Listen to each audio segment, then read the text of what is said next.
I want Johnson's.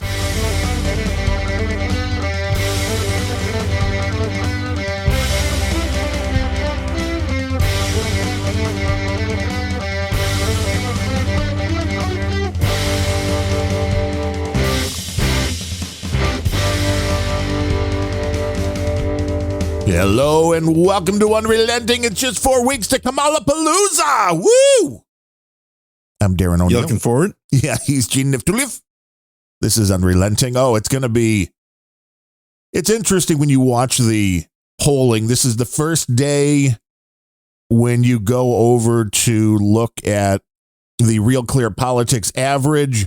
Trump is losing points, but according to Rasmussen, I think it was, who's usually pretty accurate, Trump has tied it at 49-49 at this point. So it's going to be...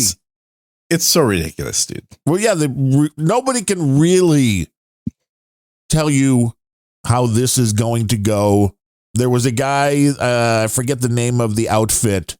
O'Reilly had him on, but it was an outfit out of Brazil who was like the only one last time that was accurate. And they're still kind of like, it's too close to call, but Trump is doing pretty well. It's all a farce. Anyway, states. What you're measuring when you're doing polling is a metric that should not matter in the least. You're basically looking for people who are willing to waste the time to talk to you. Right. Or online. This is a lot of them are and online. Then, that's even worse. Maybe, if it's online, it is literally just bots. Or you're, and on top of that, so first of all, willing to talk to you. And then on top of that, you're asking them for an opinion, which they have no way to correlate with reality until after the fact. And it's something that they can say because they feel like that's the answer that they want to give without having, first of all, these people may not actually vote. We don't know whether anybody that's in a survey other than an exit poll actually votes. Which is they always say these are likely voters. Well, they're likely voters because they voted at least once in the past. Well, it's such a multiple pronged thing because one, you have to have the people who are planning to vote. So that's the first one, whether people, remember Gregory House tells us everybody lies. Everybody does lie. But you have to figure out, okay, who are the likely voters? And then if you're a polling organization, you then have to go, well, how do we get the exact amount of people in the right demographic? So you need to have the right amount of Black, Hispanic, Caucasian. You need to have the right amount of men and women to represent the overall population. And that is not an easy thing to put together. And this is very split. Women overall going for Kamala. Again, according to polling, where men are trending towards Trump. I don't think that's a surprise, but it's going to really depend because women, it's great. You can say these things. You can be like, oh, yeah, go Kamala. We love killing babies. But usually it's the women that are doing the grocery shopping and they're going, I either afford food for my kids now or I go get my nails done and my hair done and go and buy a new dress or whatever it is. So you can say a lot in public. But I think the bottom line is people usually will vote based upon their wallet and how much money's in their bank account, although we don't know if anything is fair when it comes to the voting system at this point. Right. So the first reasons that polls are irrelevant is because, like I said, these are people that actually are willing to take the time to answer a poll, which is probably less than 1% of the people in general. Most people don't have time to screw around for free answering somebody's questions. Secondly, so these are people that already have free time and are motivated. Well, there's a lot of unemployed people on top of probably voting for the other guy. They're not voting. That's my point. They're not fucking voting. We have well, I shouldn't say we. Many people have fallen into this completely ridiculous belief that the number of voters that were counted, or the number of votes, I should say, that were counted the last election, somehow has anything whatsoever to do with the number of people who voted. Those two numbers are completely unrelated. The number of people that take the time to actually go out and vote, we can look at the historical trends by. And unless you think Biden was the most popular president in the history of America, more popular than George Washington, then you cannot possibly think that the votes have anything to do with the number of voters. Most of those votes, I'm going to say it, most of them, over half, are manufactured. Now, and you can't get a poll of fake votes. Wouldn't that be nice? Hey, are you a fake voter? Come on, join our poll. There's also the fact that there is a way to do it. I mean, it's just people aren't going to like it. But there are also hundreds of thousands of people who should not be on the voting rolls that are, which this is a big part millions. of it as well. There's actually millions. There were 2 million in Texas that should not have been on. And what it was in, was it Arizona they just found another 200,000 plus? In one county, they found 200,000. Yeah. Mm-hmm. But no, it can't be done. Illegals can't even register to vote. They can, and they do. It may be a felony if they vote, but nobody's arresting them for anything else. It's a felony if they cross the border, too. So there you go. They're not afraid of that. And what do we do when they get a felony? Well, we give them a Visa card and a free phone. I know. Congratulations. That is why the black gang members in Chicago are mad. They're like, hey, wait a minute. So they should be. Why aren't they arresting these Venezuelan gang members?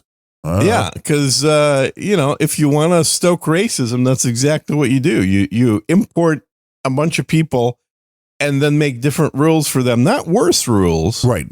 Better rules. Right. Like, well, you just got here. We are going to treat you better than the people that have been sitting here. That's like the ultimate cutting the line. And there's been so many, in movies and television shows. It's always cutting the line and then telling them, oh, you're the 100th person in line. You get a free popcorn and drink. Congratulations. Right. So not only and did the guy standing behind you like, wait a minute. I was here for like weeks, years, decades. Somebody walked right in like, oh, yes, you are the surprise winner.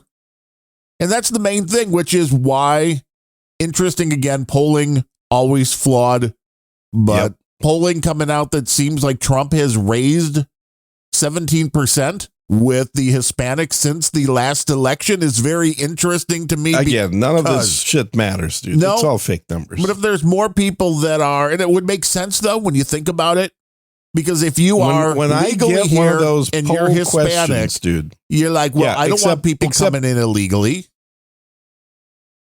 Occasionally, I will be on the poll. I used to be on the Rasmussen poll all the fucking time, like every month.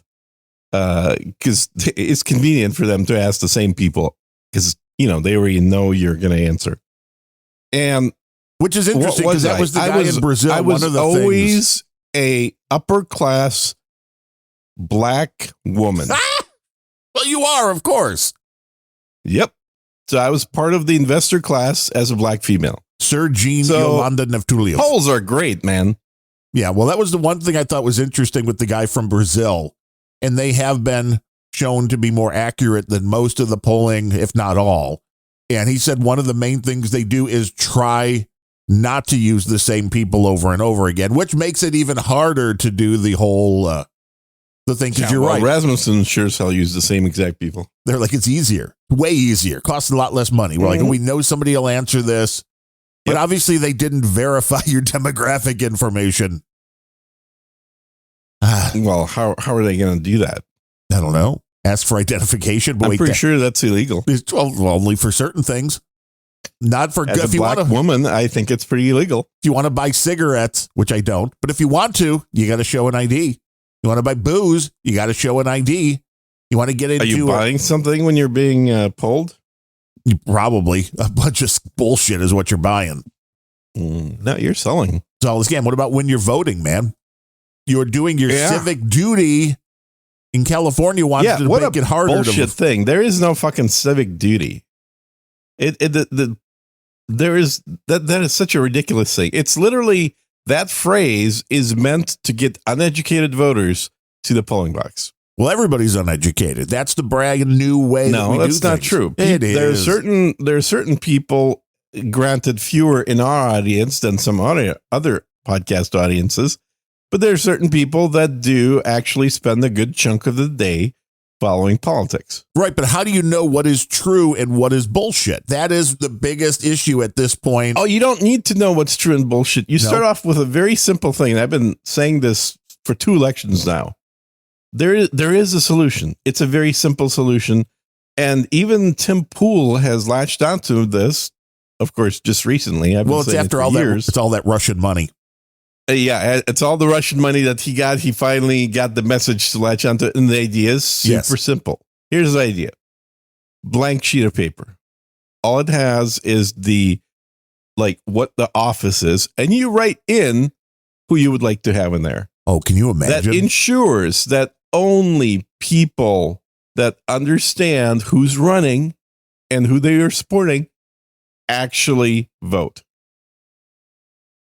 If you have no idea who the hell you should vote for, then you shouldn't be voting. That simple. Well, the intriguing thing there is, while I believe most people would know who they're voting for in a presidential election, I think they know the main ticket. If they're going in to vote, they know who the main tickets are. Not if you watch some of these videos of people on the street. Really? They're still like, well, who's running for president? And they're like, Obama. What? No, people don't think Obama's running now. They do. Really? Well, it's a black person, right? Barely. Barely is right, because I don't know if you've been following what Candace Owens has been cooking. No, and she is an actual black woman. As far as we know, we don't know for sure. But when you compare it to Kamala. Compared to Kamala, I'm a black woman. Bum. Where's your damn sound effects? We don't do those things here. We should. We really should. So she's been digging through her ancestry. She's been doing kind of the old Obama truther thing. And it appears there is 0 African blood in Kamala,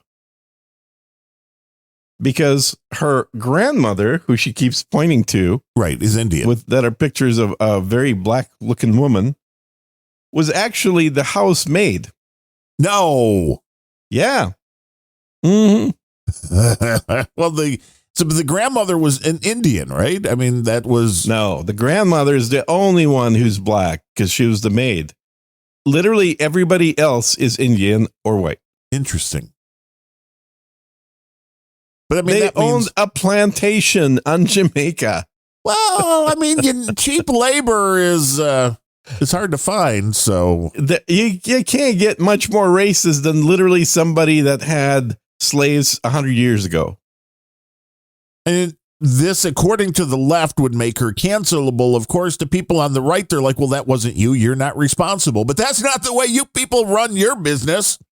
You say, hey, it's not about owning slaves. Nothing wrong with that. Right. There's plenty of slaves in Africa right now. Well, of course. Apparently, that's a normal thing. And I pointed that out for years for all the people that are like, oh, we need reparations. I'm like, well, why don't you go stop the slavery around the world before you start looking for a paycheck? Uh-huh. Because it shows you don't really care. Speaking of reparations, did you see what came out yesterday? I don't think so. In this topic. Mexico is requesting reparations from Spain. Interesting. Well, they have that new mistreatment of the Mexican population by the Spanish conquistadors. Good luck with that. Because that makes total sense, right? Because a country that's part of the EU now, not really its own country a whole lot. Well, we know that they should be paying reparations for discovery of the New World. That makes total sense. Being a slave has nothing to do with the color of skin. This is also something that a lot of people don't understand, which is why when St. Patrick's Day rolls around, I like to do those special episodes over on Random Thoughts to point out that St. Patrick was The captured. most evil man in the world. Yeah, sure. Was captured He was mean to the snakes. and made into a slave. Yeah, that's all right. But he was nonetheless, he was mean to the snakes, which makes him evil. But there were no snakes in Ireland. Well, they were back then. No, there weren't. That's the beauty of the story. No, there were. What do you mean? He drove them out. No, there was no such thing. It's all people believe what they want to believe. That's not true. Okay. All right, sure. Let's pretend. It is not true. Look it up. Do your own homework. See, this is why we have a problem with people. There was knowing no what's snakes in going Ireland. Right. on. No, Mm-hmm. there was no thing with the snakes being driven out. That was all an old wives' tale, if you will. But getting back to the voting, Well, I think people know That's mainly- an old wives' tale, but St. Patrick being a saint is not. No, that's actually had been. Well, I would say he had been canonized officially, but he wasn't, which is something that a lot of people don't realize as well. So there is no such thing as St. Patrick then. I mean, there is, but there isn't, because he was never canonized by a pope.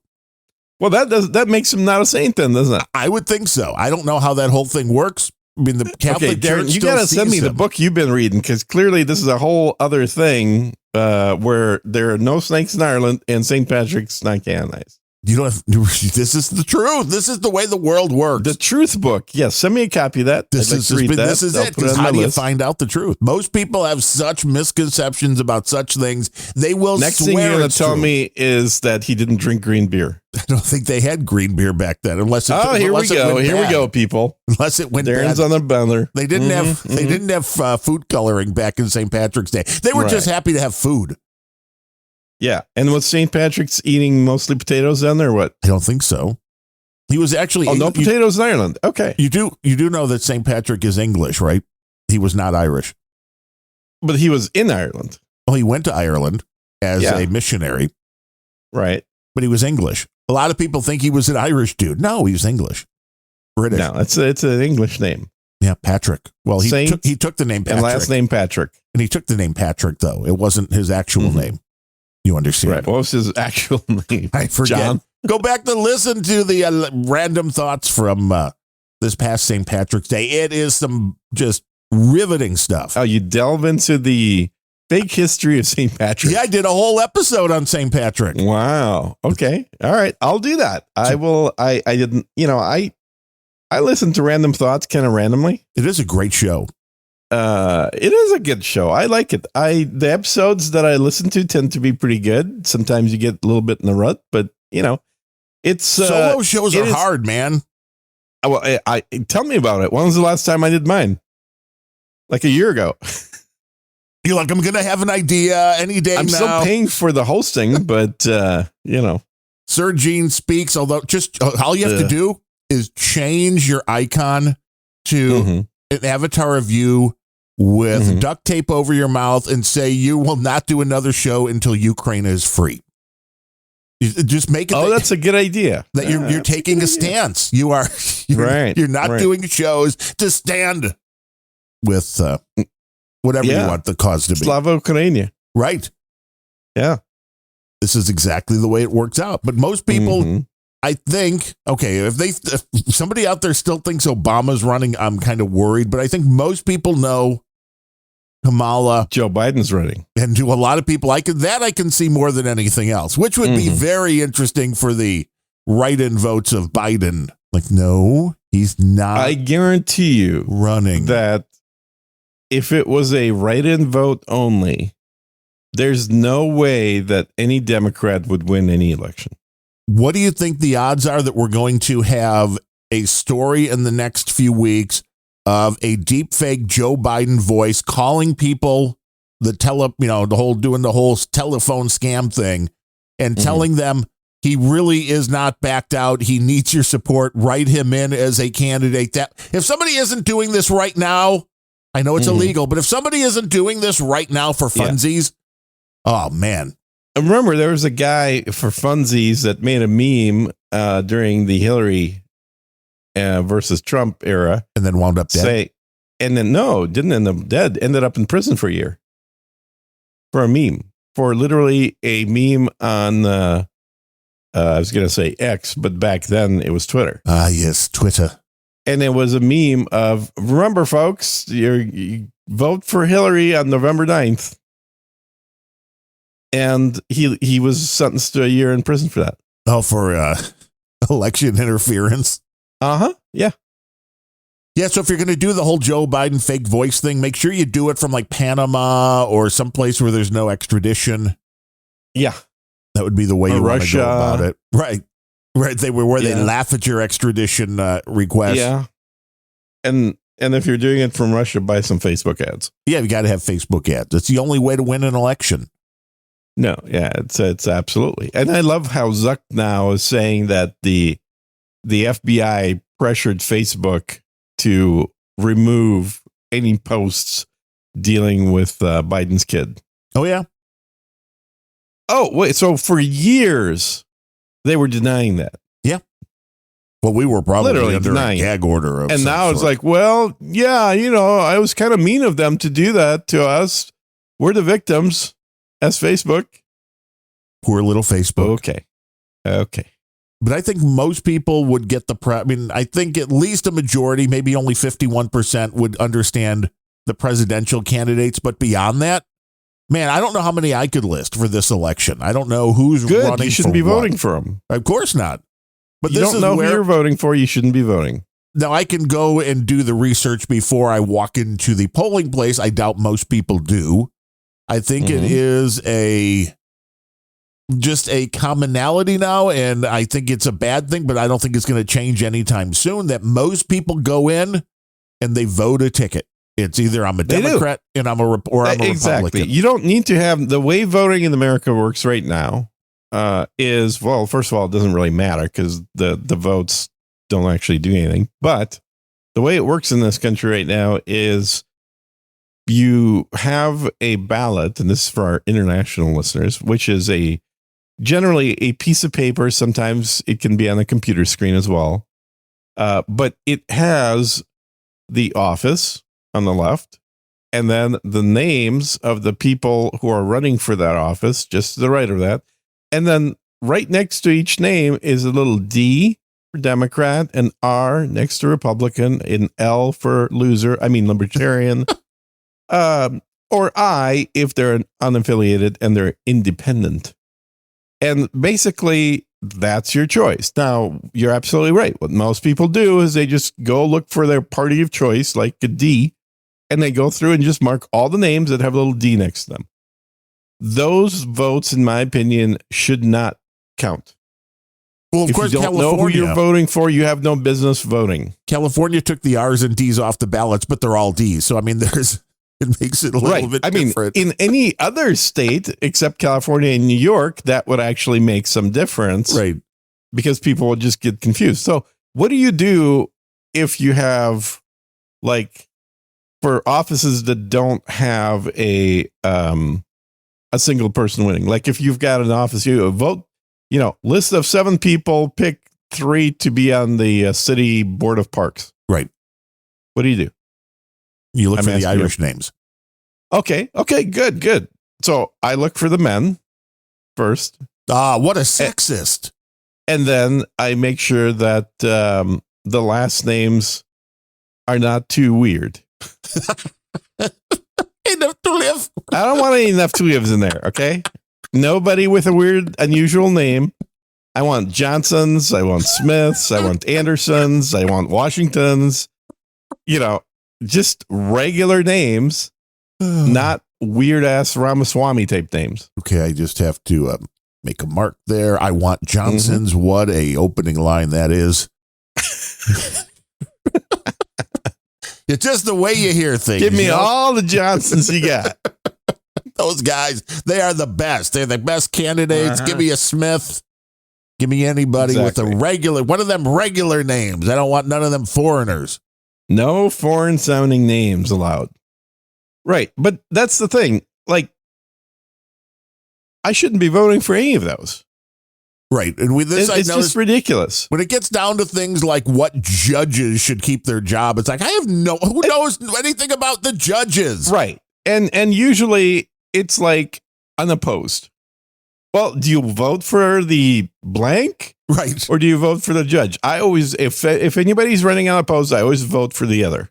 No, anybody but this guy. Anybody but that guy. Yeah. Because nobody should be running unopposed. So if they're running unopposed, they're probably crooked. It is a very weird, and there's that word again, but it is a very weird system. What are you, Vance? Maybe. It's very weird, very weird.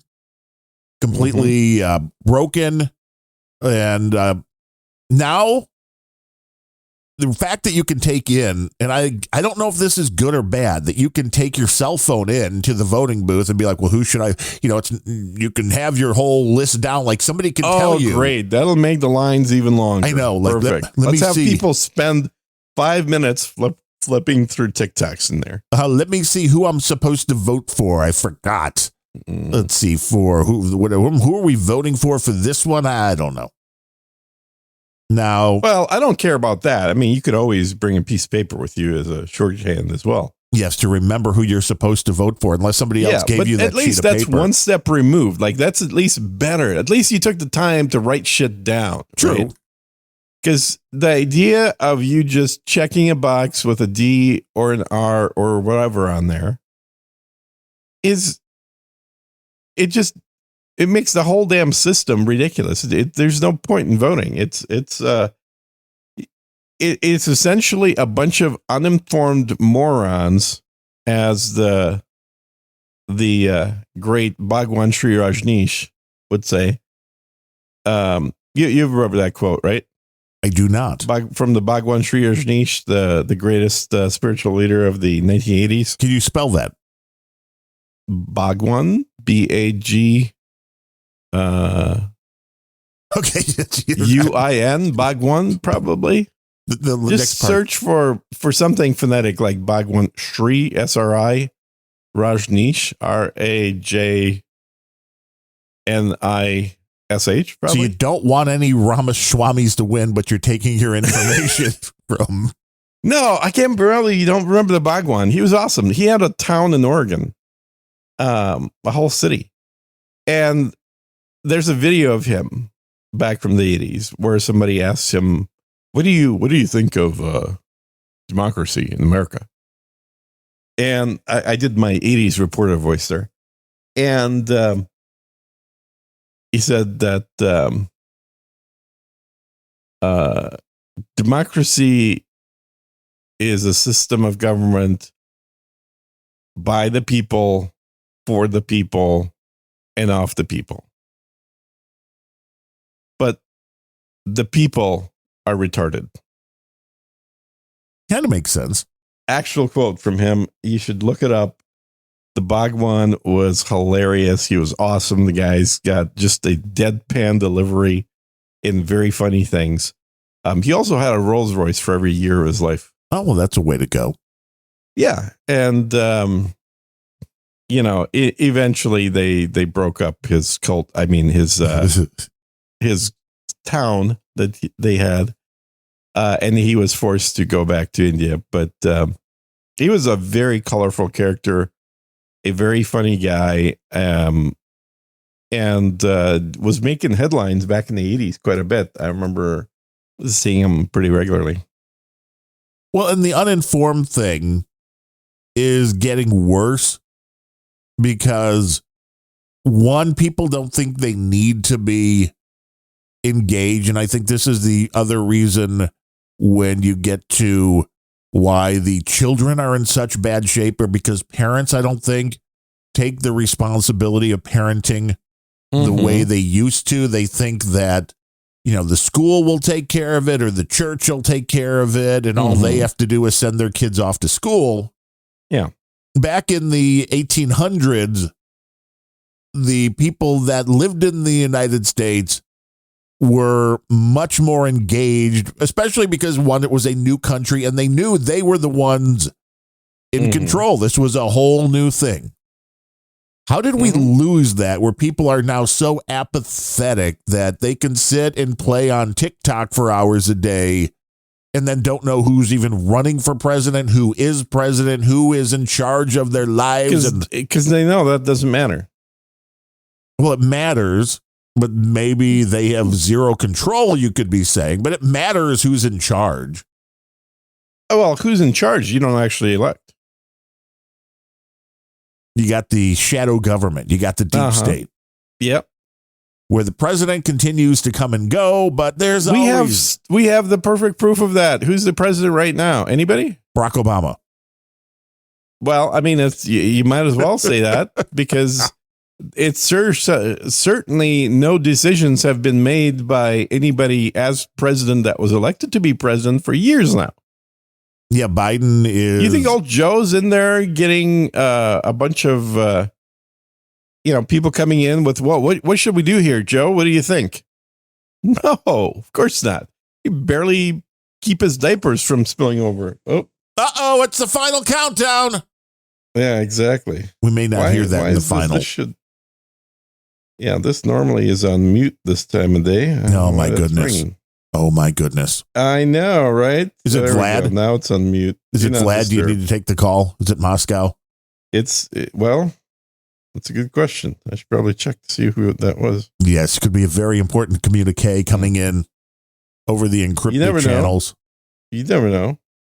Are you one of these criminals who use encrypted web apps to talk to people?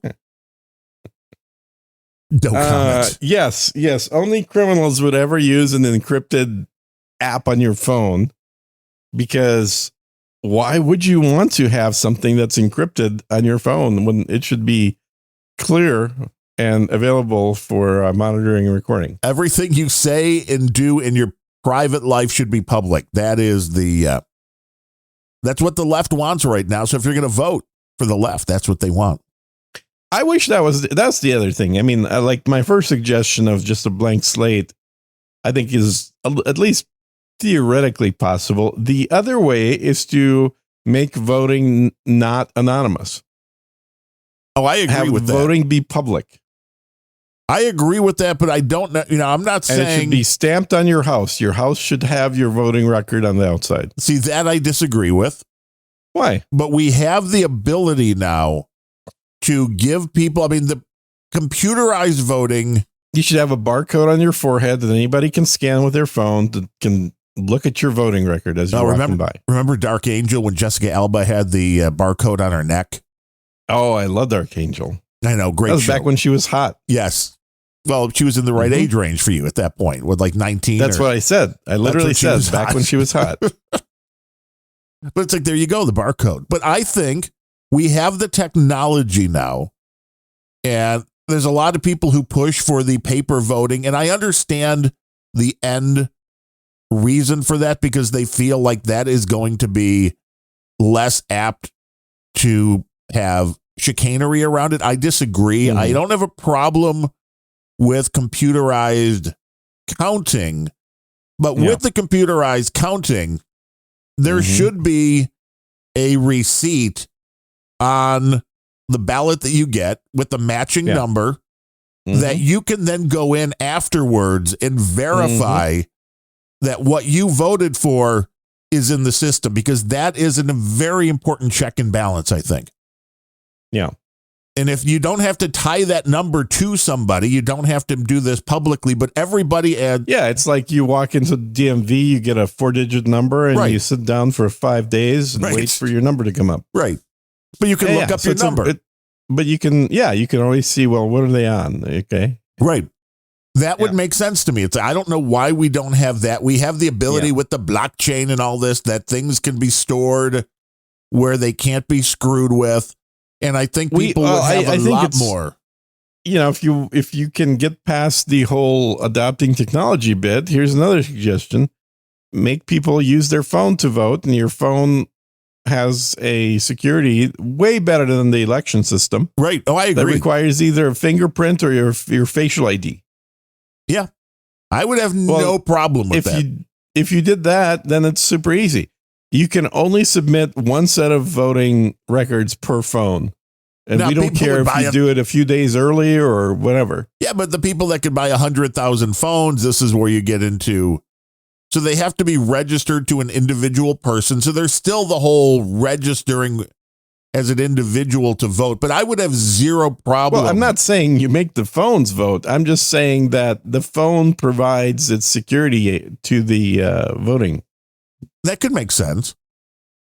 This could make sense, just like you get the little authenticator apps, which you get a PIN number to throw in. It changes all the time. So if you go to vote, only the person with your phone could be the one voting, because here's the crazy thing here. Like in Texas, and I think a few other states, they passed rules now that porn websites are required to know who is actually registering on them. Right. So if you want to watch porn in Texas, you have to provide a scan of your driver's license to the porn website and trust them enough to be able to do that in order to get access.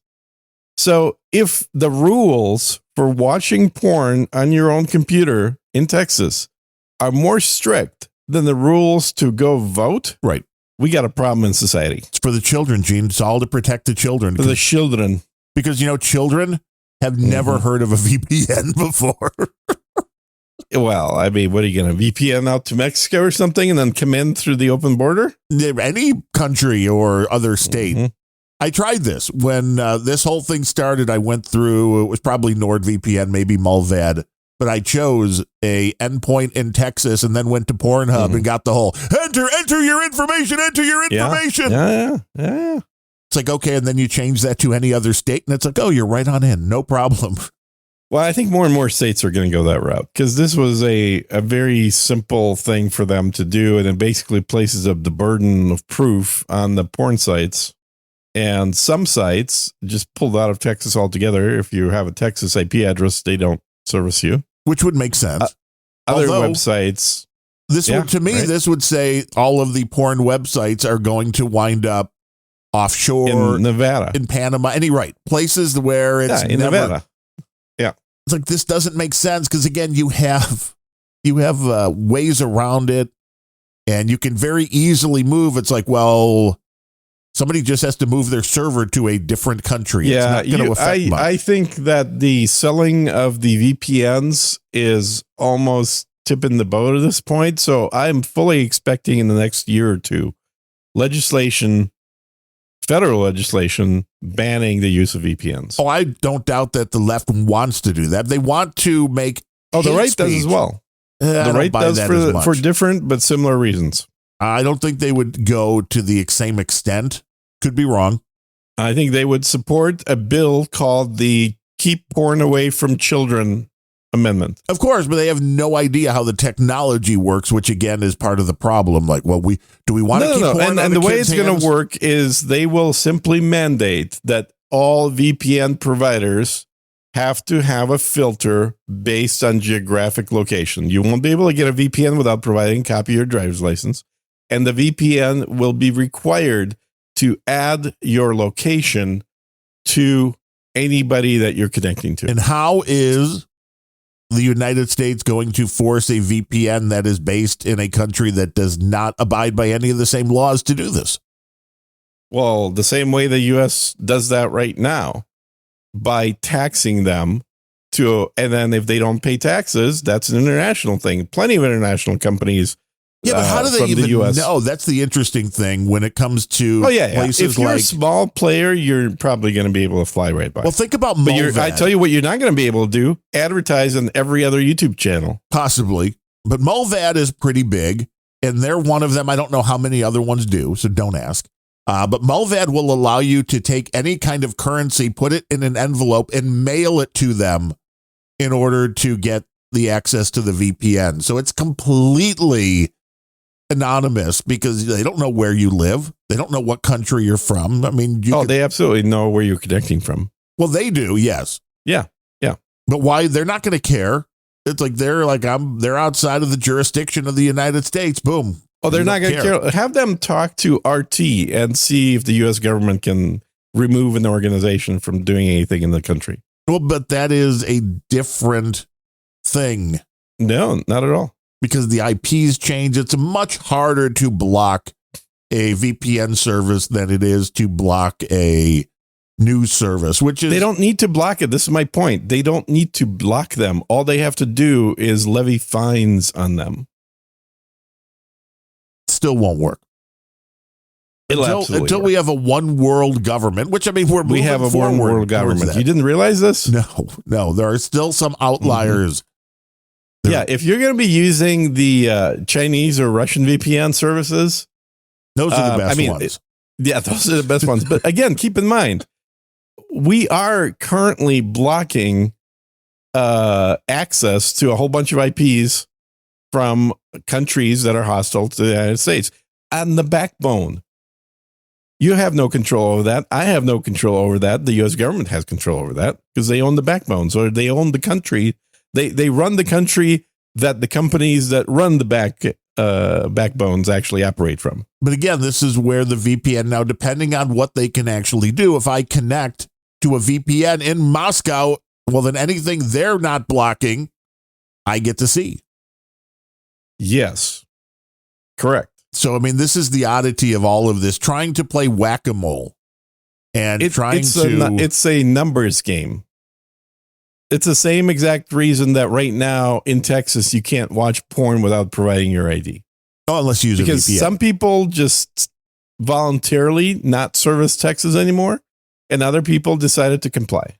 That's exactly what's going to happen with the VPNs. And I would understand some are just going to say, we don't offer our VPN in the United States. We don't want trouble from the U.S. government. But the reality of that is you can still just pay otherwise and continue using it. I mean, you may be a criminal, but they're never going to be able to shut down the access to it in the same way because they have so many different connection points.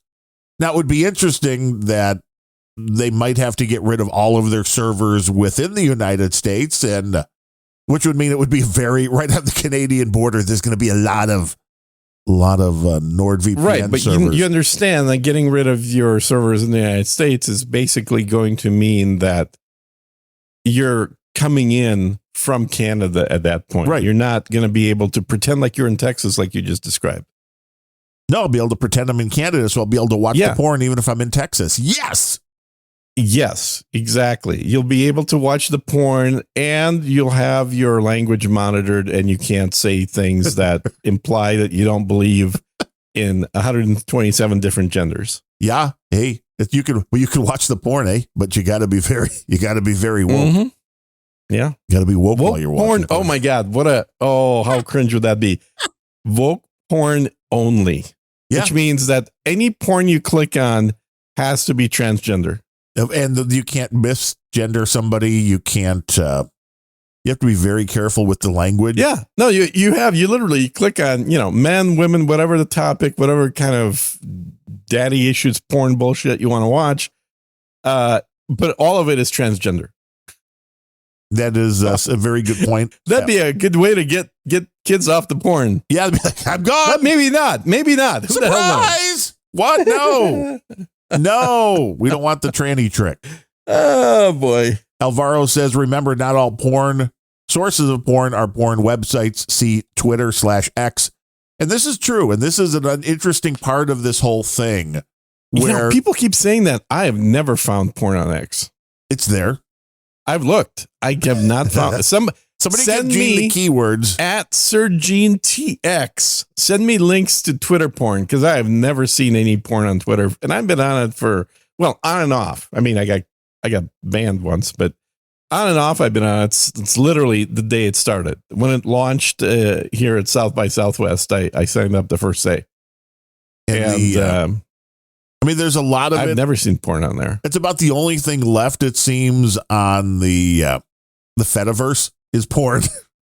It's not good. The Fediverse, you left at the right time. It has turned into... Did I now? zero traffic. It is... It's kind of sad, but we figured that the only way that was going to work was for the smaller groups. In the case of the No Agenda program, who just went to 1,700 episodes yesterday. Very impressive. Mm-hmm.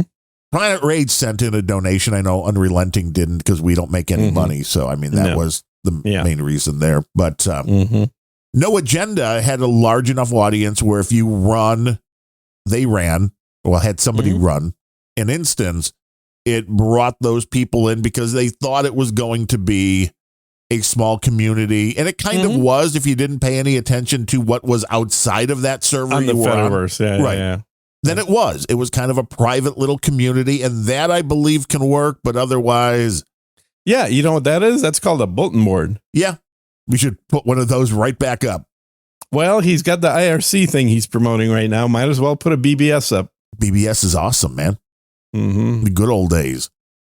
Running one on an Apple IIe with a 96 baud modem and all the fun stuff. Exactly. Yeah. Like, yeah, that's I remember the good old days. Still living them right now, man. Yeah. I had a Courier 14.4, but before that, I had what was arguably the most advanced modem for its time, which was the Telebit, which was the 19K modem.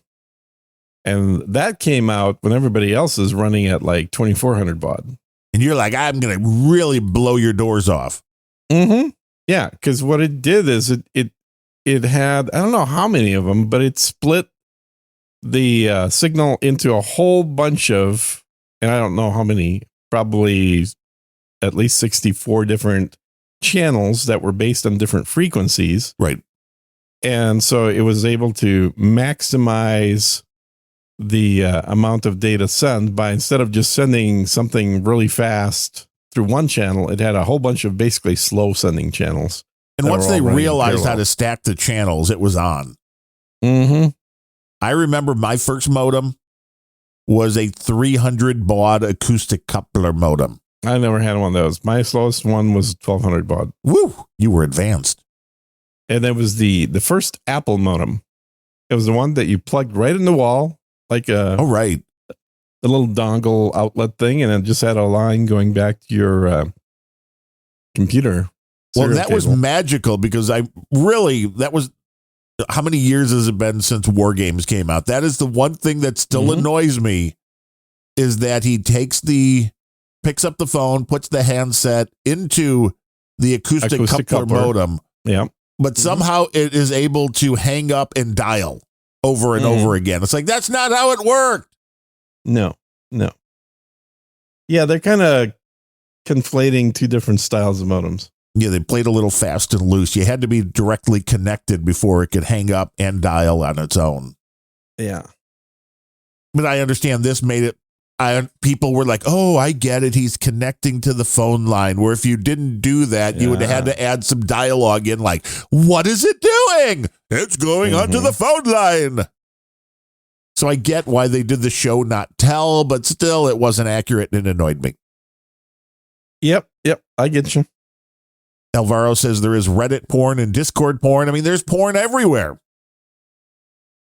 There's Discord porn? I've never seen porn on Discord either. What the hell, man? You're just hanging out in the wrong places, I guess. Apparently, like I've got...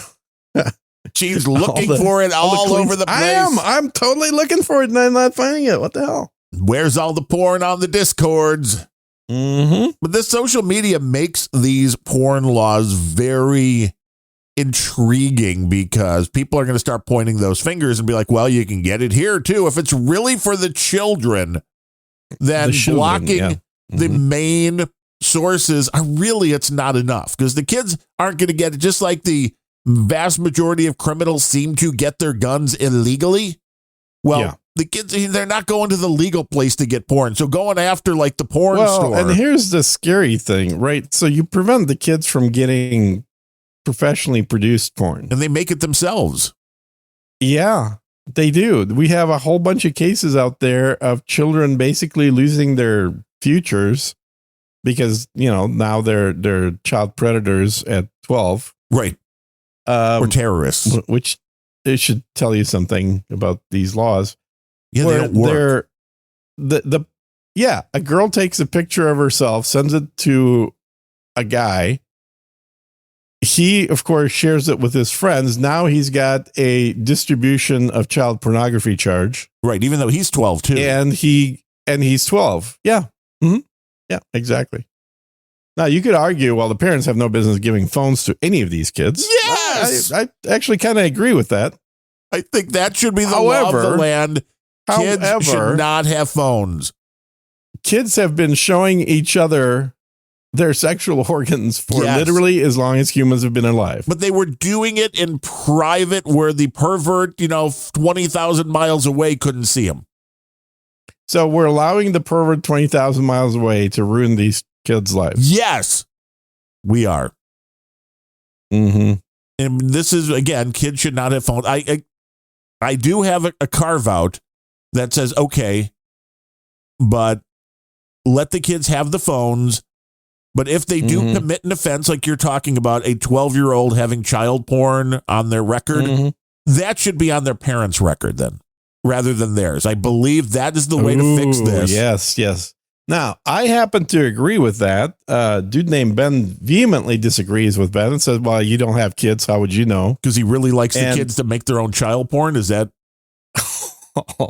He listens to this show. How you doing, dude? Name Ben. I'm just asking a question. I'm not casting aspersions. That's right. But his point is you can't make the parents be liable for what the kids do. The kids are independent agents. Well, here's the thing. And my argument is, well, you make the dog owner responsible for the dog and the cat owner responsible for the cat and the snake owner responsible for the actions of the snake. Why? Yes. Because none of those entities are smart enough to make intelligent decisions on their own. Yes. And therefore the owner is liable. And it's the same damn thing with kids, frankly. And if you think your kids are fully capable of making intelligent decisions to the degree where you're not responsible as their parent, then I don't think you have kids. I think you are probably living with a bunch of roommates. We're seeing now parents being charged if they gave kids access to guns. Yeah. Same thing. If you gave them access to the cell phone, that was your choice. But now when little Jimmy posts on to TikTok or Snapchat that he's going to blow up a school, now you as the parent have a terrorism charge on you.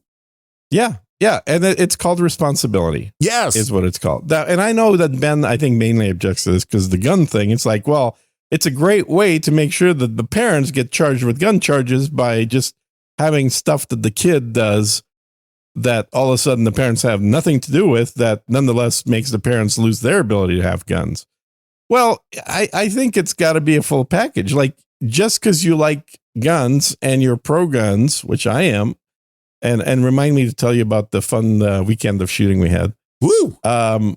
Then it doesn't mean that you get to remove yourself from any responsibility for your children's. And to me, it's not about the guy buying his kid a gun. Like, plenty of parents buy their kids guns and nobody gets shut up.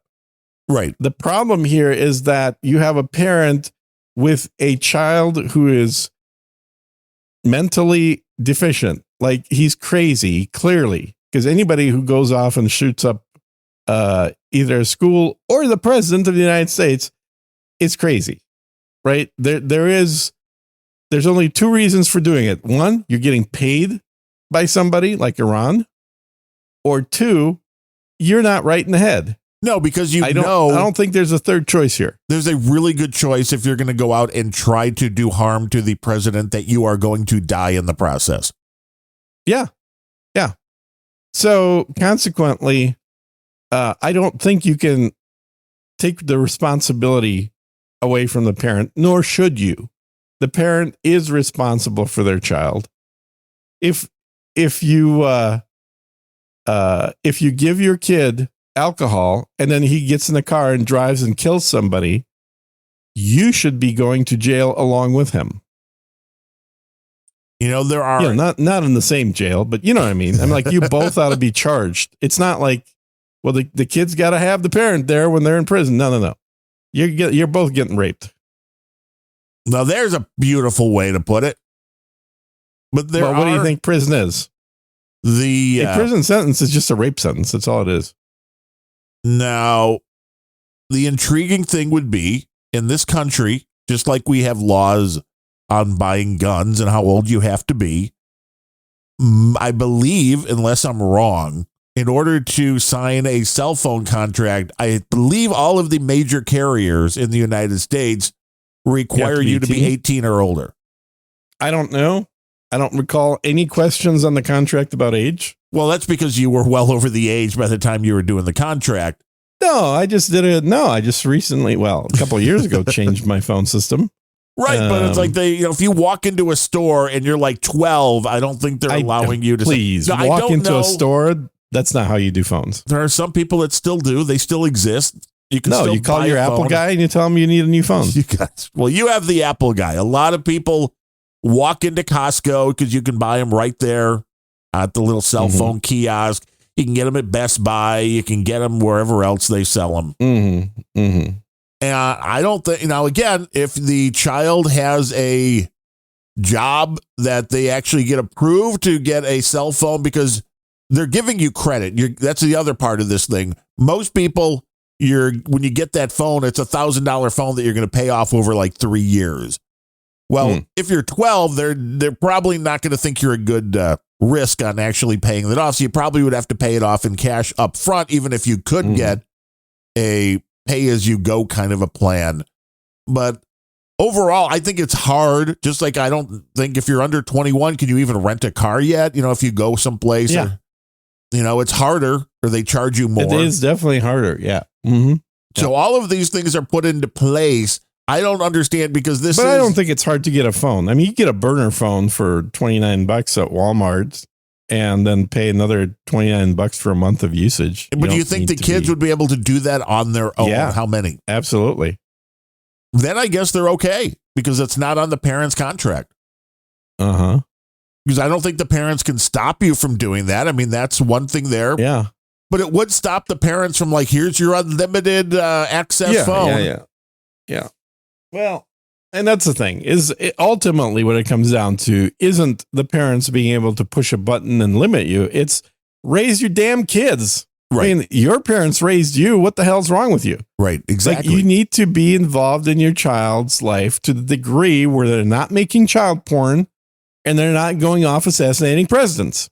How hard is it to do those two things? You wouldn't think it would be, but it seems you can still talk poorly about the president. You can say, "Oh, he's an idiot." Right. That's fine. But just don't go killing them. Don't show up at the golf course with a gun. No. That's a bad idea. Don't do that. Golf course, water tower, roof, whatever. Even the slanted roof that the FBI can't possibly get on top of. I mean, I remember or Secret Service back in our day. People went out of their way to buy the Polaroid cameras if they wanted to do the little nudie shots. Oh, yeah. Because they were so embarrassed that somebody at the photo hut might see them. Yeah. But now people are doing this on a phone, which is connected to the internet that everybody accesses. Yeah. It's very strange. Yeah. And kids don't see that as being any big deal. It's because, they're not taught in this when, there was one of these legal cases which talked about child porn over the age of 18. So I think there are some states that have changed the laws that have different bars, that have different punishments if somebody's under the age of 18 and do the child porn thing. Again, probably to try to mitigate this. It's but I think you should be just as tough on anybody of any age because otherwise you're giving them carte blanche to do what they want. But I would lean more into the carte blanche category there.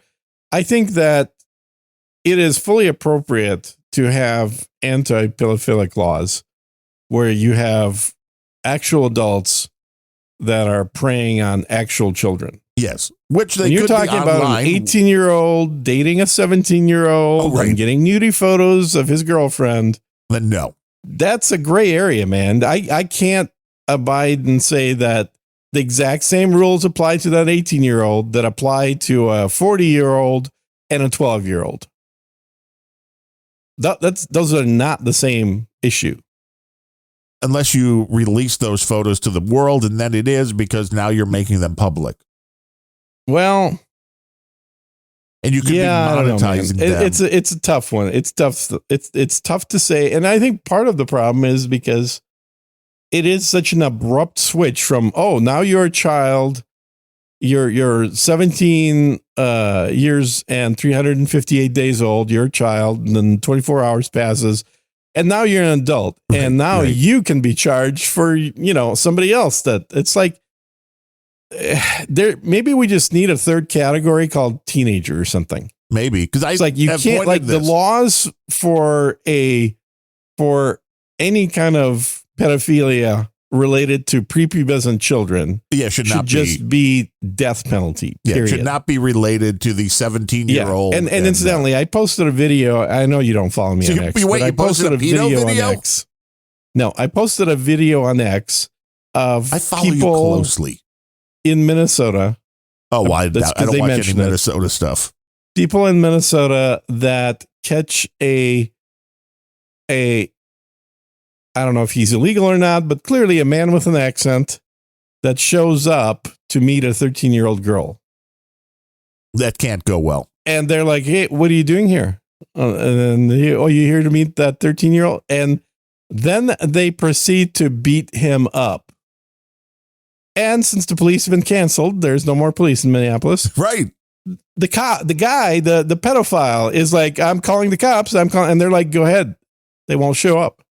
Go ahead, call him. And they're beating the crap out of him. They're chasing him around the area. I'm like, yes, this is what the future of America looks like. Frontier justice. Yep, that's exactly what it is. Men doing things that men should be doing and not being pussies. Police is reserved for murder. Somebody murders somebody, then you call the cops. Everything else you handle the way that your grandparents used to, and their parents and their parents. You wake up and some pervert's breaking into your 12-year-old daughter's room. That guy's probably not walking to the hospital. No, he's not. Exactly. So it's I like your phrasing of frontier justice. It's a different frontier. Right. But I think it's coming. And I think this is why I've been, as much as I don't support Black Lives Matter. Boy, I see you in the T-shirt, man. You got the T-shirt. You are. Yeah, I got the T-shirt. Yeah, exactly. I'm representing. But I do support the defund the police because the police state cannot exist without funding. And there's no police state without the police. So if we defund the police, de facto, we make the police state a thing of the past. So, and the interesting thing about that is it existed in this country not that long ago when you look at history, where people were responsible for themselves, communities were responsible. Okay, maybe they had a sheriff, but otherwise the people took upon themselves to take care of whatever was going on. Absolutely. Somebody's a criminal. You don't have to wait for the police to show up. You can take care of that criminal. With that said, you have to get rid of or take care of the laws. I was always most amused by the states that have an age of consent for sexual activity of 17, because that meant a dude can, a 30-year-old dude can be fucking a 17-year-old. That's legal. Right. But if he takes a picture of her nude, that's a felony. Yeah. Well, one's state, one's federal. True. Interesting. Yeah. Yeah. And I mean, now Ben, if he was sitting here, he would just argue there ought to be no federal laws, period. All laws should only be state laws. I understand that in concept, but there needs to be a few things that I think are constants. I don't know what those things necessarily are. I mean, I don't know. It's a tough one. I do think that the federal government has become bloated, absurdly bloated, and not at all what the intention was of the original founders. The idea of a federal government duplicating state government functions is ridiculous. The federal government ought to be doing the thing that it's currently not, which is protecting the goddamn border. That is the main function of the government. Or draining the FEMA funds for people that are in the country illegally. I don't think FEMA ought to exist. Sorry, but that's just not a function of the federal government or any government. If the state wants to have a fund to help people in case of natural disasters. That's fine. But you should not have a federal agency who employs hundreds of thousands of people whose job it is to take your tax dollars and then decide whatever they want to do with them. Because what they want to do with them clearly is not We've help seen what they people want to do in Tennessee or North Carolina. What they want to do with them is spend them on letting people cross over the border and vote Democrat. Right. You need to get in here. You're in the country. Oh, we're going to give you a plane ticket to Wisconsin. Yeah. So now Michigan. The only good thing about this, the silver lining, is we now found out where they were getting the money to do all these things. Where are they getting the money to give people phones? Where are they getting the money to give people Visa cards? Oh, it's all coming from FEMA. Well, we noticed this years ago with the photos of one of these early caravans that was coming through Mexico. And it's like, you notice in the picture, everybody has nice shoes and cell phones. Mm-hmm. How does that work? Yep. If you're so poor that you have to leave your home country, how'd you get that iPhone and what service are you using? Mm-hmm. It's like interesting questions that need to be asked. I mean, I'm all for the states' rights thing, and this is one of the biggest bullshit things, especially with the abortion issue, because the people that are bitching about the abortion issue all live in New York, Illinois, California, where abortion is plentiful. You have no problem getting it, but they're mad that somebody in, Wyoming's not going to be able to get an abortion as easily as they do. It's like, but then don't live there. Yeah, exactly. One of the last things was the drinking age too, if you remember, where it was Wisconsin. What was Minnesota at the time? Because it was interesting when Minnesota was 18 until I think I was about 16, and then it flipped to 21. That was it. And Illinois was 21, but Wisconsin was 18. So I don't remember if Wisconsin was lower. No, Wisconsin was one of the last holdouts, I think, at 18. So everybody from Chicago as high schoolers at 18, like, let's go to Wisconsin, man. We could have a rager. This is one area where I think the Europeans actually have it right, which is drinking age is 16, but driving age is 18 or 21. Well, now everybody will just get into an Uber. Yeah. But so what? I mean, I have no problem with that. The only reason that I don't want teenagers drinking is because they're going to drive. Right. I don't care if they drink. That's up to their parents. Oh, look at that. Amazingly, more responsibility on the parents. It all goes to the parents. And again, it's not about like limiting and putting a lock on your cabinet to keep your kids from drinking. It's about raising your damn kids to not be alcoholics. Right. Yeah. You have to actually parent. You have to instill in them the idea that, look, there are certain things in life that you can do as an adult which are actually going to hurt you. Smoking is one of them. Drinking is one of them. These are legal things as an adult you'll be able to do. A variety of sexual things as well. These are things you can do, but they're actually not good for you. So when you do them, and I know you're going to do them in moderation. Don't go overboard. You don't go to more than one Diddy party a year. God. Oh my God. Just saying. Yeah. Don't go to any party where a requirement is that you're completely covered in Vaseline. Right. Did you bring your 1,000 bottles of baby oil? Yeah. This was. And I don't think baby. Now I could be wrong on this, but I don't think baby oil is actually good for your skin. Probably not. Because it's made from petroleum. Now, there was a story, I thought this was intriguing. It was kind of like the Disney story that was out not that long ago. This from, and both of them had it wrong. Just the News, who I find to be very reliable, and NBC News, who I find to be very not reliable. The story is, couple can't sue Uber after daughter clicked away trial rights on Uber Eats. And I'm like, oh, well, Gene orders all these things. I do. And it said a couple that was hurt badly in an Uber crash can't sue the company because their daughter once waived their trial rights while using Uber Eats. And so they were in a car, they were in an Uber, the guy ran a red light and got hit, caused them a bunch of pain and suffering and injuries.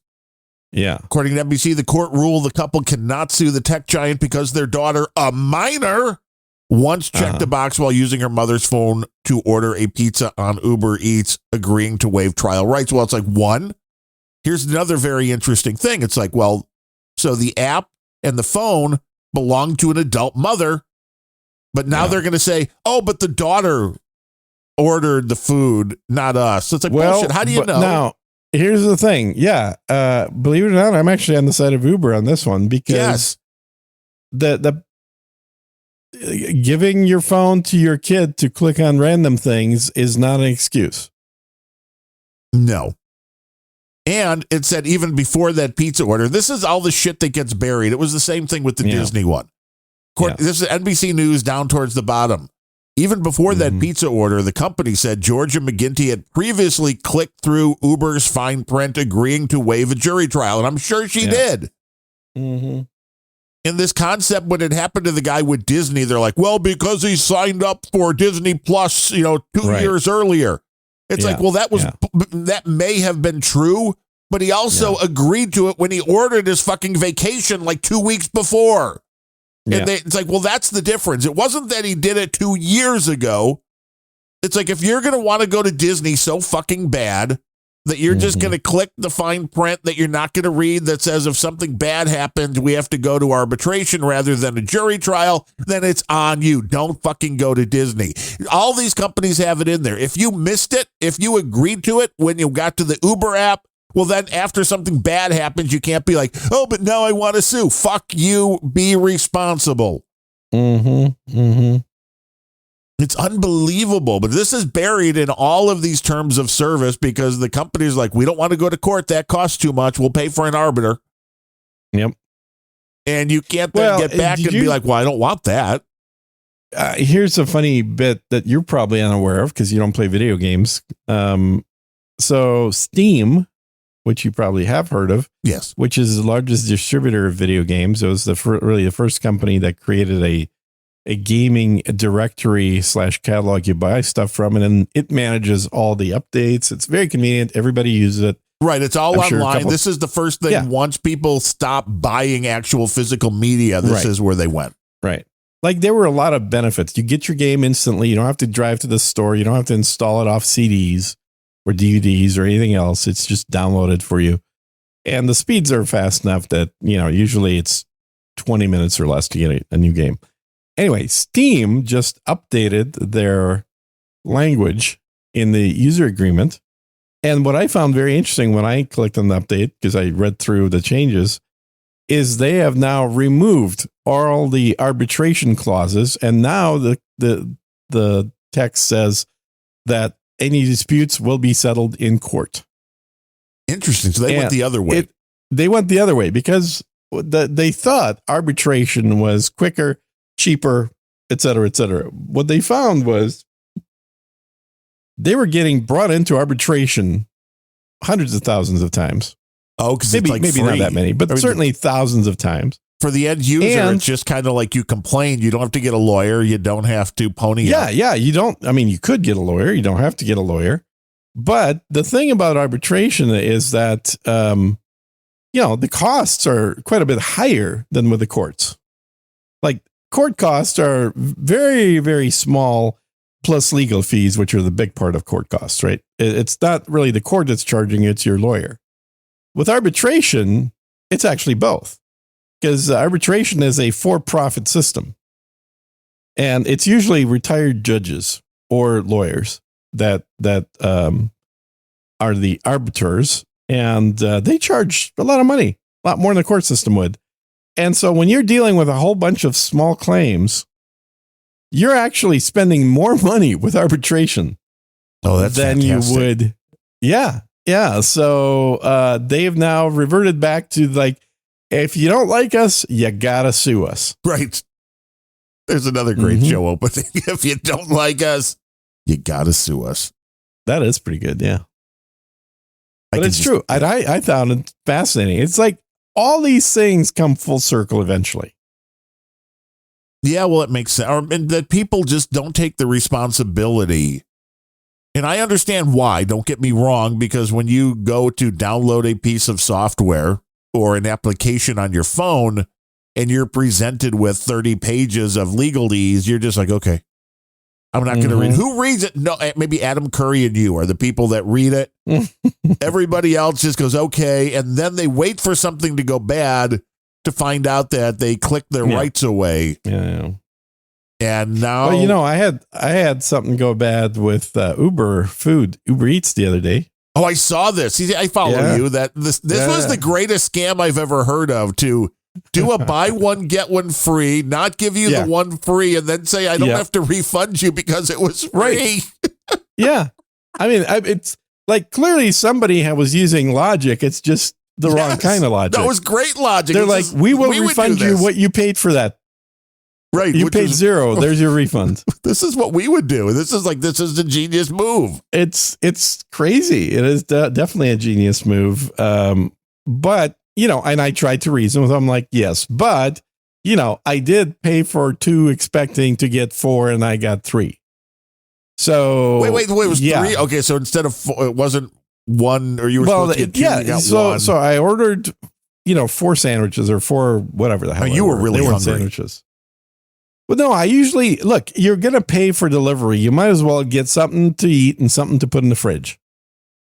That's logical. Is a standard practice. When you get food delivery, you order always 10 get times more than you need. What you're supposed to eat, and then you can have it for later. And then you got to feed the snake. There's no point in getting a small portion delivered to you because then the delivery fee is going to be a disproportionately high amount of that. And they happened to have a BOGO deal from this one Middle Eastern place, and it's pretty good. I think it's a Lebanese place. It doesn't say that anywhere, but by the taste of the food, I would say it's probably Lebanese. You can tell by the taste of the chicken shawarma. I can tell. Yeah, I can usually tell. And they've never had any issues in the past. This time they had this, and they've had the BOGO deal for a while. I've used it before. And this time they had that and I'm trying to explain. It's like, look, I don't know if they provided the right number and your driver ate one. I don't know if they provided the wrong number. All I know is I didn't get what the receipt that I have is, which is 4 of these things for the price of 2. I got 3 for the price of 2. That's not the same deal. They're like, well, you can only use this once. We can't make a refund because the one that's missing is the one that you didn't pay for, which I guess I could have argued and said, well, no, the one that's missing is the one I paid for. Right. The free one I got. Right. I would have loved to hear that argument. I know. I didn't even think of it until after the fact, but nothing happens. So I'm like, okay. And I even my last reply back to him. It's like, okay, if you guys want me to just deal with my credit card company and reverse the charge on the entire order because you didn't actually fulfill your end, and post on social, I can do that. Just keep in mind, you are choosing for me to do that. That's your choice right now by not refunding me. And then I posted on X and, just a one very brief couple sentence description of what happened. And I mentioned both X and I have at FTC in there, which is the Federal Trade Commission, who's responsible for truth in advertising stuff. Because that's really the core issue here is truth in advertising. When they tell you one thing and it's actually something else, then their ads are deceptive, and those are big fines, man. Yeah, I'm surprised they have still got radio silence from my dentist, just on a side note. Really? Yeah, wow. Don't care. That is surprising. Yeah. So about an hour or less, maybe 45 minutes after I posted, they don't contact me back on Twitter, on X. I get a message from Uber all of a sudden, even though, they were done with that conversation, that says, yeah, this is Uber support. I'll be happy to credit you the $15 for that missing. And we're really sorry you had a bad experience. And, we want to make sure that you have good experiences, blah, blah, blah. Well, that's okay. Well, good job. And then I posted that message on there as an image as a follow-up. It's like, see what it takes to get your stuff done. And it's like everybody that deals with things like that knows there are going to be problems. I've mentioned before, we do weekly shopping with Meijer, the grocery chain. Yeah. And we've had some issues. Sure. Every time I go in, generate the email, And Yep. every time within like an hour or two, there's a credit for that amount with an apology. Never even questions Every time. anything. Yeah. No. So I feel good every week. I'm like, I'll Yeah. order because if something goes wrong, they'll take care It's of it. not a big deal. Exactly. And I've had the exact same thing with the local HEB here as well. If there's something missing or they charge me for something that didn't get delivered or whatever, I just make a note on there. Within 24 hours, there's a credit and a letter saying, hey, we apologize for that. Hopefully next time we'll do better. And that keeps customers. That's all you got to do. Yeah. And it's like, look, guys, whoever screwed up. And I know that Uber, for any time that there's a complaint on food that Uber gives you something for, they ding the store for the full amount.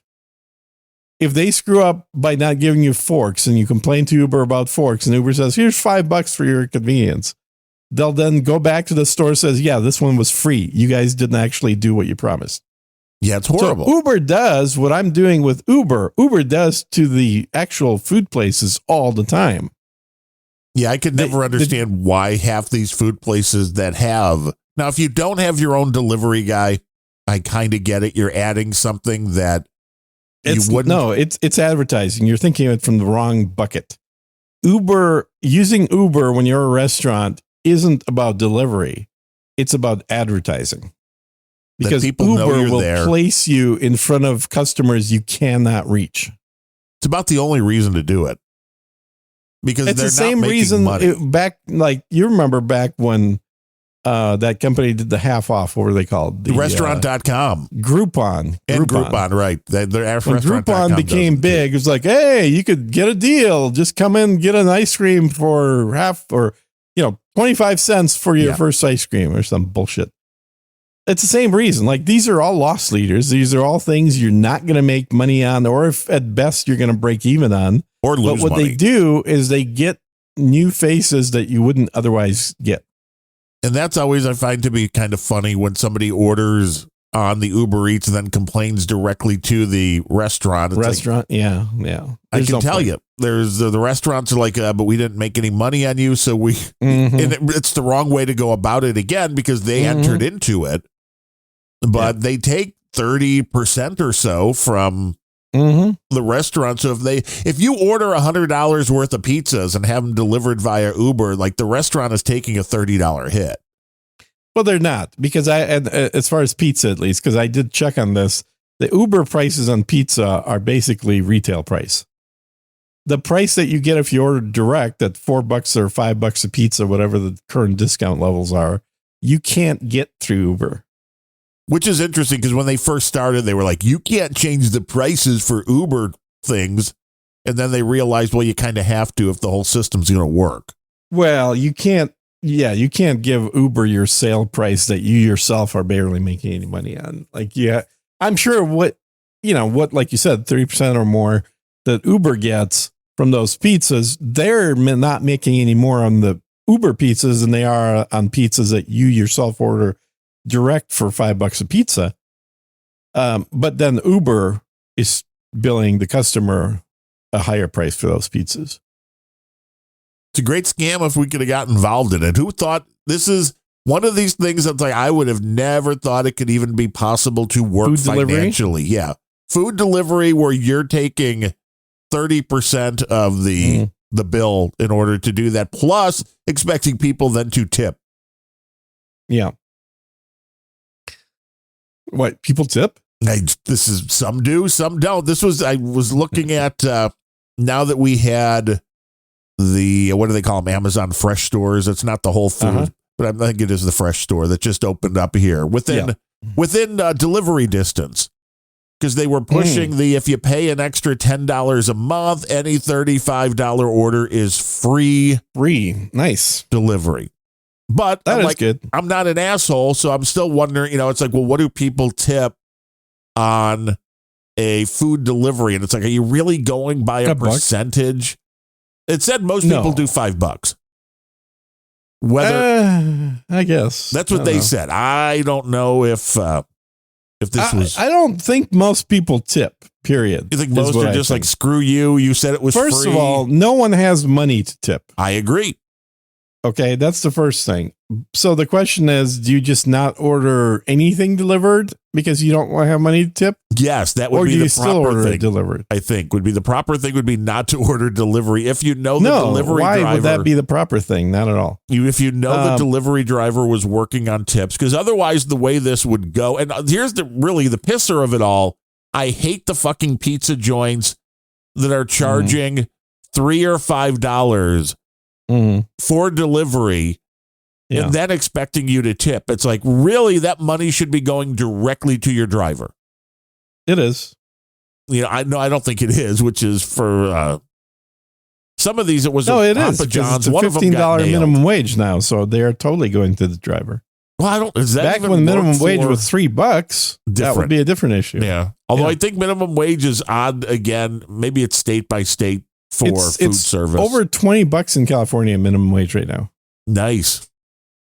This And is, an interesting I watched concept. a video on the longshoremen dudes. Oh yeah, they were caved as quick as can be. Why did they didn't cave so They quick? just postponed it until After the next election. president's Why? elected. Why Yeah, is after that? the election? Who did they want to hurt?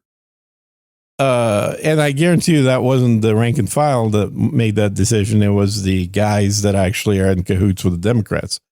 But the interesting thing there is one of the guys was talking about and complaining about it. The starting salary for union guys, the union regulated starting salary for longshoremen is $95,000 a year. And the average longshoreman makes $158,000 a year. It's not horrible. And what they're asking for is an 11% increase per year for 5 years. It's a lot of money. So that's going to push them towards $200K. But in California, you could barely afford food for that. You could barely live on that in California. That's exactly right. And so, and where are most of them located on California or on the East Coast? I mean, they're coastal, right? Right. Well, there's some here in the Gulf of Mexico as well. Yeah, wherever the ships can get. Yeah. But generally more expensive localities. But my point with that is simply that it's not to say, oh my God, they make too much money. It's to say that, look, guys, we're at a point, if you haven't noticed, where blue collar wages are over $100,000 a year. So if you're not making at least $250,000 a year, you're actually poor. And don't call anybody rich until they're over $250,000 a year in income. Which, if you notice, wasn't that the middle class is 100,000 right now, like barely. But wasn't that like the baseline for the latest tax thing with Biden? Like, well, if you make under 400 and something as a couple, you are not going to. So it's like they're kind of looking at that exactly that same way. Like, well, yep, you're poor if you don't make at least this much. It's true. And I think that the poverty line wage now is pushing 50,000. Which is just unfathomable, except for the fact that you see what the pricing on everything has gone up to. Yeah. And who this hurts the most are people on fixed incomes. Well, of course. Yeah. Because you're not going up. Well, you can't go and ask for a raise. Nope. You better make sure you have means you have to reduce your cost of living. Well, yeah, you got to stop buying things and you got to stop tipping. You got to stop tipping. That's exactly it. And I think we will get to that point because I don't think anything changing for a while. I don't care who the president is. The economy is going to suck for the next 4 years. Like Trump magically changing the economy ain't going to happen. He can certainly make a push in the right direction. Well, he can make inflation is still going to be high. Well, inflation is not. The change is not going to be instantaneous. He can make a fairly instantaneous change, I believe, on the energy prices. But the question comes down then to how quickly are people going to bring down the cost of goods? A lot of the goods have already been delivered at the higher price. So if they're sitting in a store, if you got that television or speaker sitting in a store, well, if you paid more, that's not magically bringing them down. So it's going to take a little bit of time. I can see some relief in the food. I can see relief immediately at the gas pump. No, not going to happen. But neither. That would happen. Neither one is going to happen. I think the only thing that'll happen is we'll see like oil futures for 12-month contracts start to creep down because they know they're going to be, if Trump wins, that he's going to open up the pipelines that Biden shut down. So there'll be some more relief to sources. But that's not instant. It's not like Trump's elected next day, gas price is $1 cheaper. Did you like that? Not going to happen. Kamala Harris, in response to a commercial that had her saying she was definitely in favor of banning fracking, and her response to that was, "That's just to scare people from voting for me." It's like, but did you say that? Did you mean it? Did we talk about that part of this? Of course, it's meant to scare people from voting for you. That's the whole point of showing your words. Thanks. So she was finally right about something. I was just talking to somebody the other day.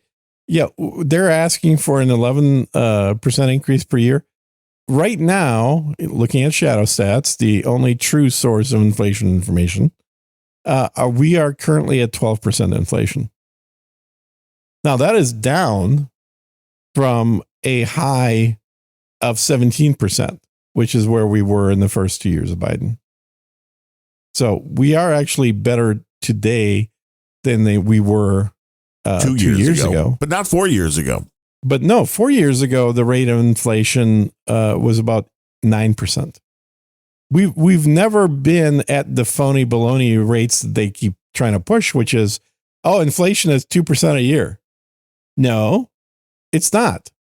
2% a year is a subset of products that you all came up with that have been decreasing in price due to improvements in manufacturing. But if you look at across the board, the formulas that were utilized to calculate inflation back in the 80s, when we started trending all this stuff, the highest inflation rate that we had under Carter was 15%. And that was absolutely horrendous. It was the worst the country's ever seen since the Great Depression. Biden beat that by 3 points using the same formula. Well, this is it. That's how Biden became the worst president of the country, even though Jimmy Carter used to be.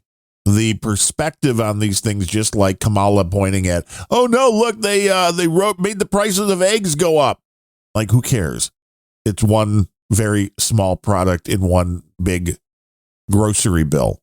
I mean, this is, to me, it's just ludicrous because as somebody that does the grocery shopping, well, the eggs used to be $3. 39 cents. Yeah, well, it was, I remember that. I bought eggs, a dozen was 39 cents. Eggs were always under $1. Yeah, they for were most very of my cheap. life. They were under $1.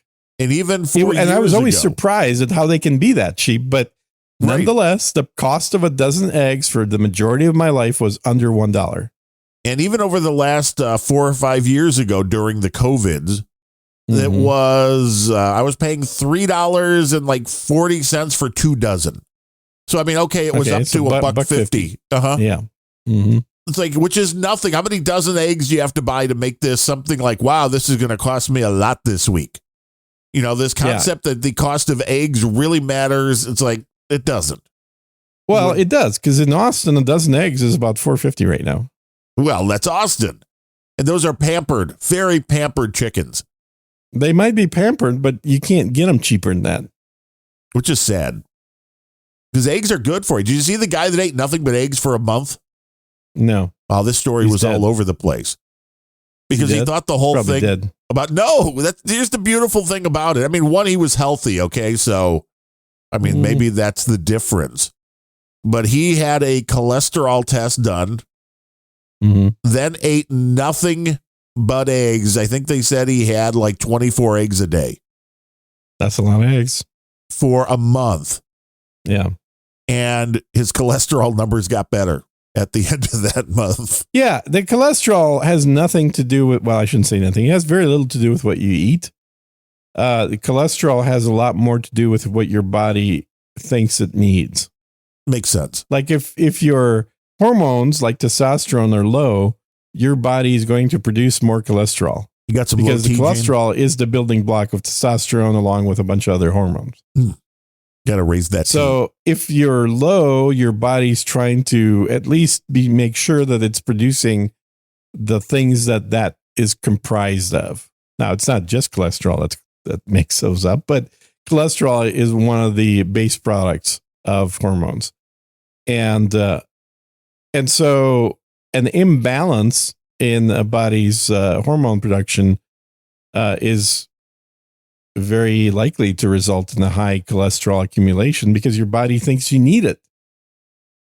Not that you're eating cholesterol, and you could be. I mean, I don't know. Most people tend to limit their cholesterol intake, but taking the drugs that reduce cholesterol is not breaking the reason that your body thinks you need cholesterol.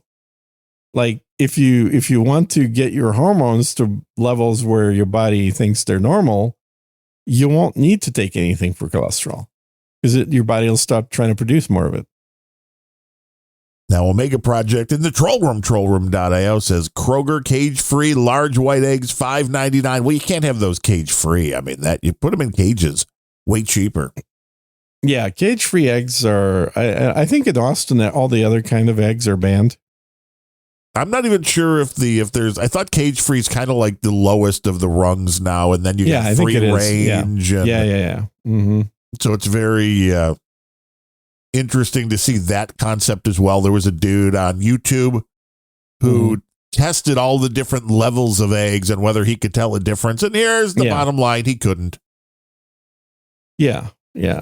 So all of this, I mean, you want to be nice to the chickens. Well, you know what? When people's wallets are empty, they tend to care less about being nice to the chickens. Yeah, they start eating cats and dogs. Right. And snakes. And ducks and geese and geese and things, yeah, exactly. And whatever else they can forage around for. Yeah.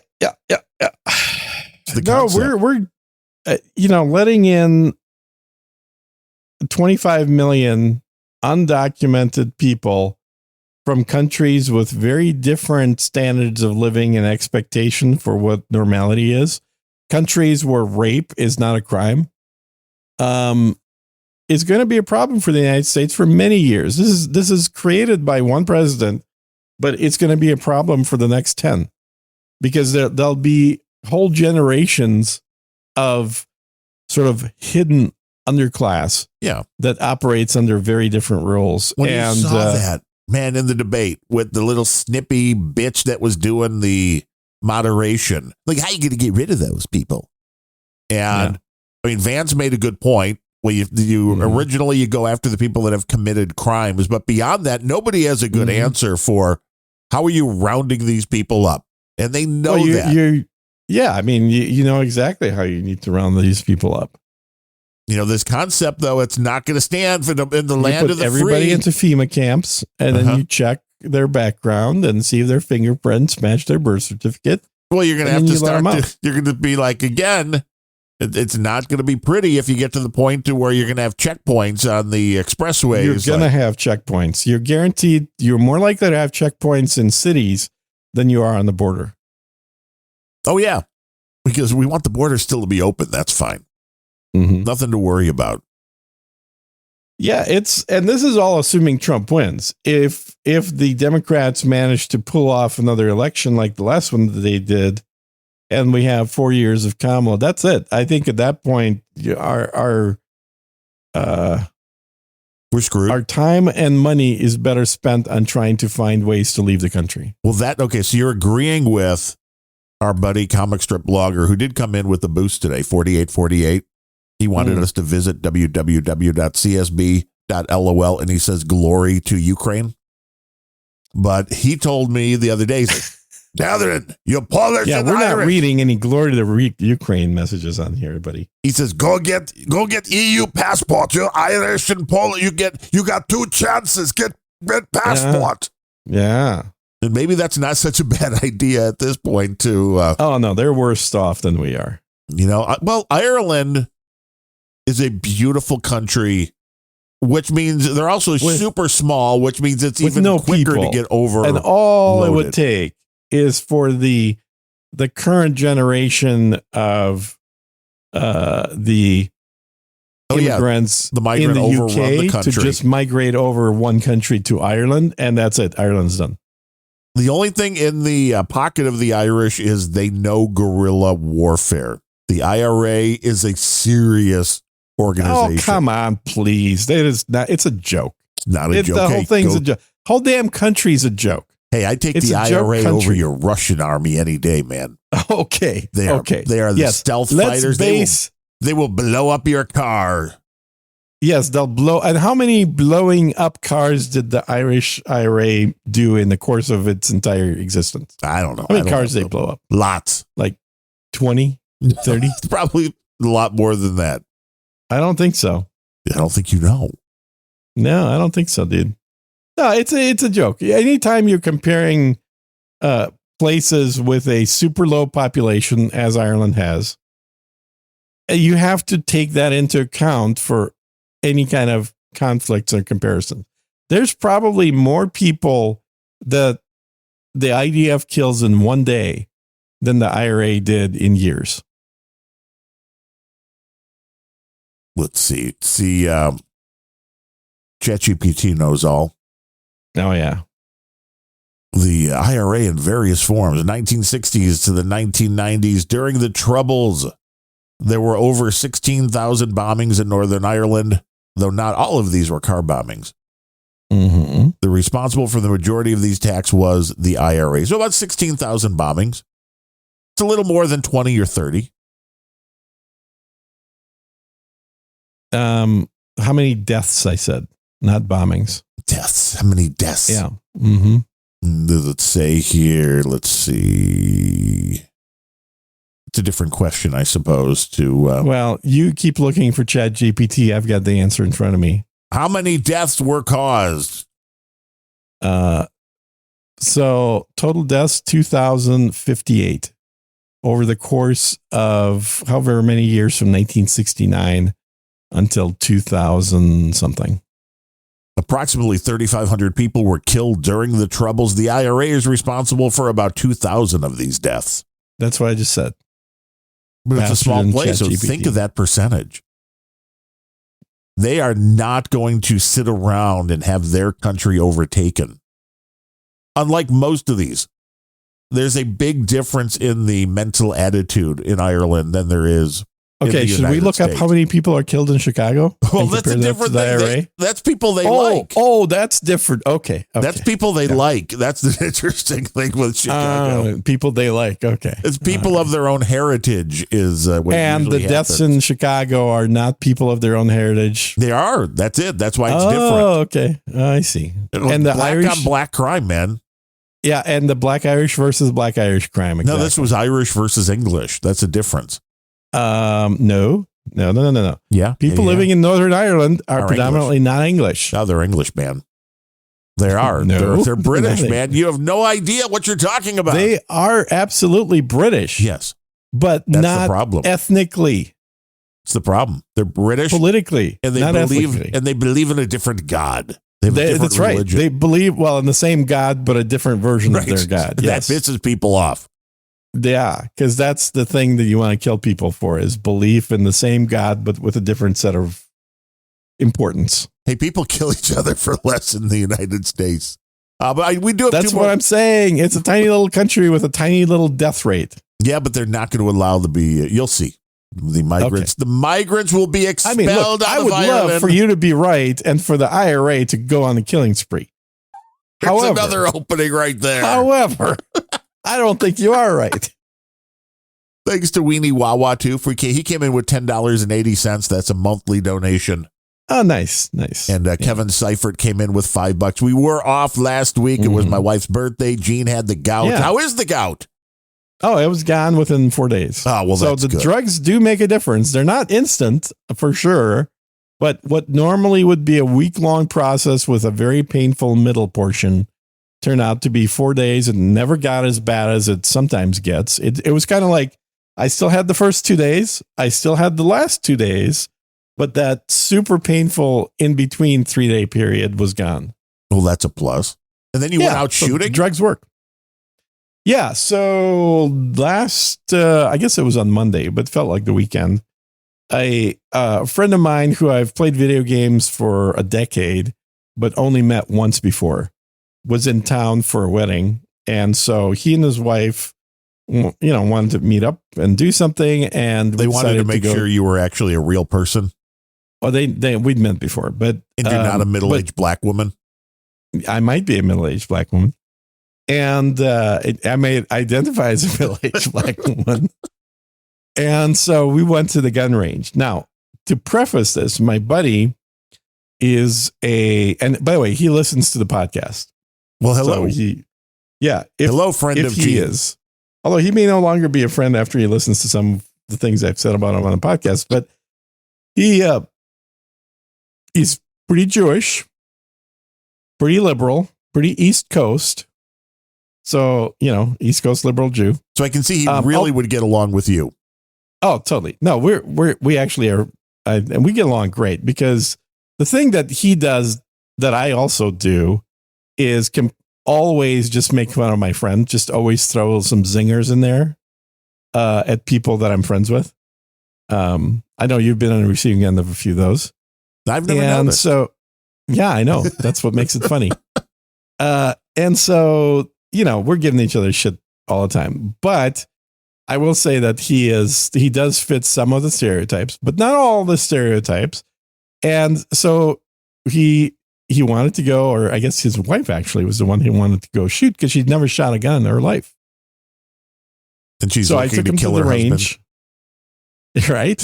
I took him to the range. Another mutual friend also showed up. First time I ever met him. Been playing video games with him for 6 years.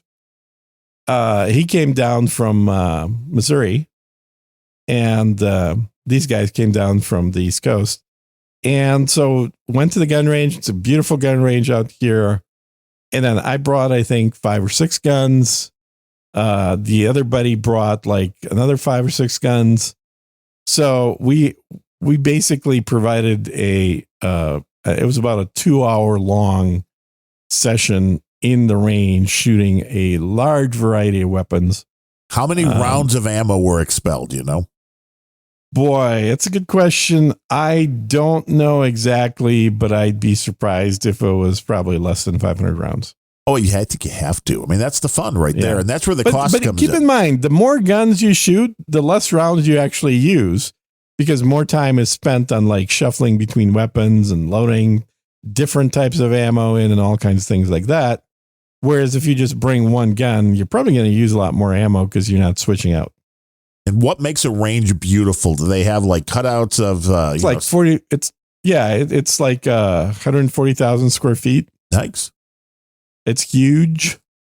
They've got everything super clean. They've got a lot of different shooting lanes. A lot of good stuff. So I think they thoroughly enjoyed it. We before going to the range, we stopped at one of my favorite barbecue places and loaded up. Each of us ordered several pounds of meat. I got mostly brisket. This will also slow you down at the gun range if you've just consumed multiple pounds of brisket. Yeah. And there's so much meat that I literally left some. I couldn't finish eating it. And my buddy and his wife got a cow rib, which probably weighed several pounds and it looked like a Flintstones rib. I haven't seen one of those in a long time. Really? Oh, yeah. Yeah, they're fairly popular here. I'm more partial to less bone and more meat. You're more like the a ribs St. that Louis I do, style.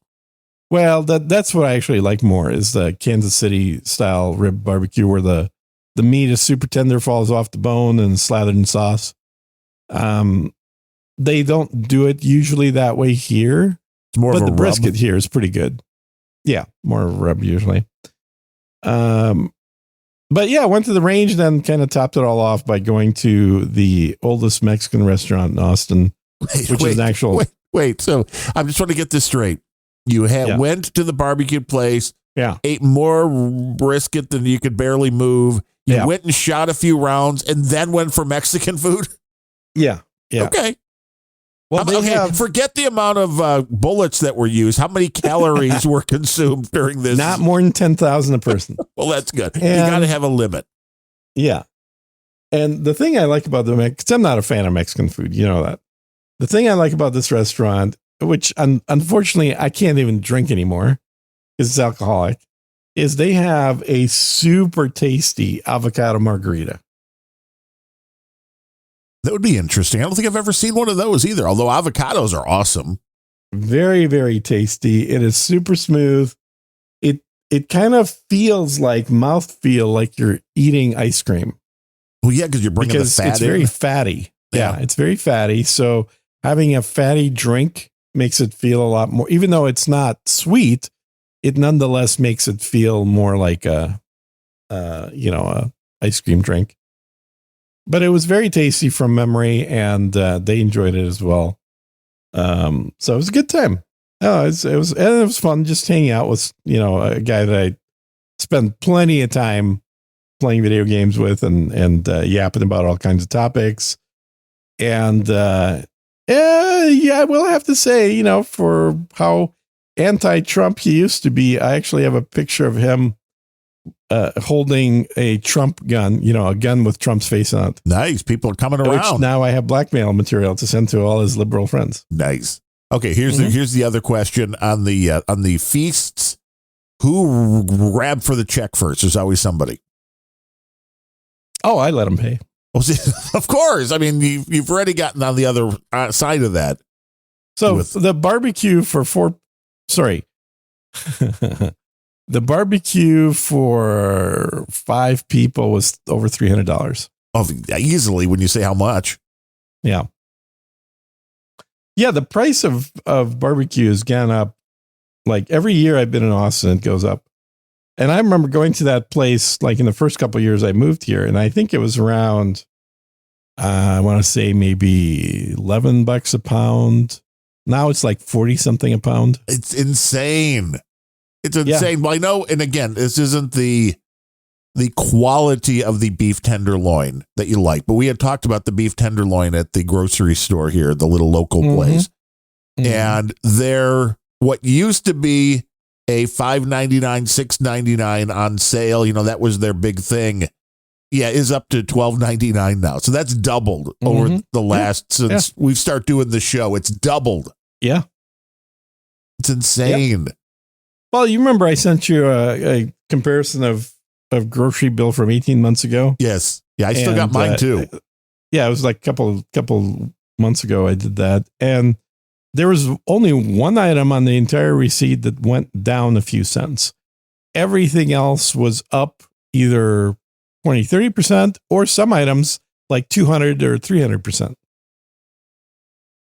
It's interesting to watch on where you're being pushed then, whether it's into store brands, whether, it's quite interesting to try to decipher how everything is going up and down and why. I used to never buy store brands, but I don't know if it's just purely the financial pushing, like you said, or if I just care less, or if the taste is identical, but whatever the cause, I find that probably half my grocery shopping now is store brand. Yeah, same here.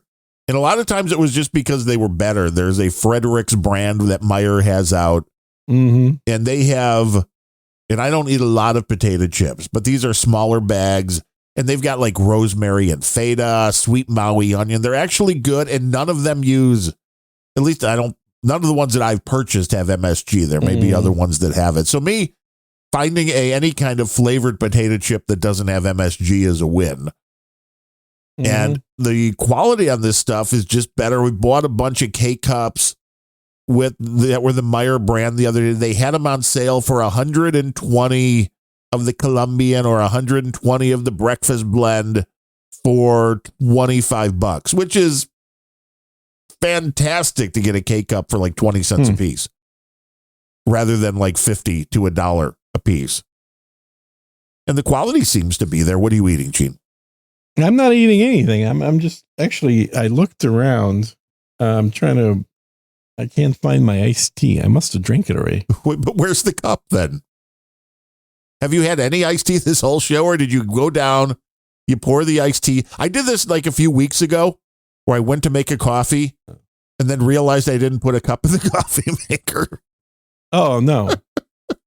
And luckily, the catch tray is big enough to handle like 11 ounces, and I made a 12 ounce. So it really didn't make a huge mess, But man, that tray was filled. Yeah. I mean, it's a good thing the tray was big enough because that's hot water. Yeah. Could have been all over the place. Yeah. Absolutely. Would've I guess been they bad. probably make those trays to certain size. They want them to make a whole, one full cup should fit in there without Right. problems. Yeah. Yeah. I don't know, man. I just, I still buy the Starbucks double shots In the cans. in the cans because I found them to be super consistent in taste. And that is about as much caffeine as I want in a day. Like any more than that, and I start getting headaches. How many grams of caffeine are in each one? Do you know? I have no idea, but it's like a 6-ounce can, or it's a little tiny can. Get your buzz on, but the tea will still give you a little jolt of caffeine, right? The tea will give you some jolt, but I think the tea I'm drinking is not a particularly strong tea. Like when I was drinking a lot more homemade, me putting tea bags into hot water tea, which I typically do in the winter. But last winter, I didn't really do much of that. But historically, like I'll switch between cold iced tea in the summer and then I'll go to hot tea in the winter. There is clearly way more caffeine in the hot tea. If you brew it hot rather than brewing it cold. Well, I just think Gold Peak, which is the brand of pre-made iced tea that I drink a lot of, it certainly has some caffeine, but it's not a particularly dark tea. Whereas the tea that I brew is Yorkshire tea, which I get imported from either South Africa or United Arab Emirates. And so, But isn't it British tea? It is British tea, but I get it direct off the plantation.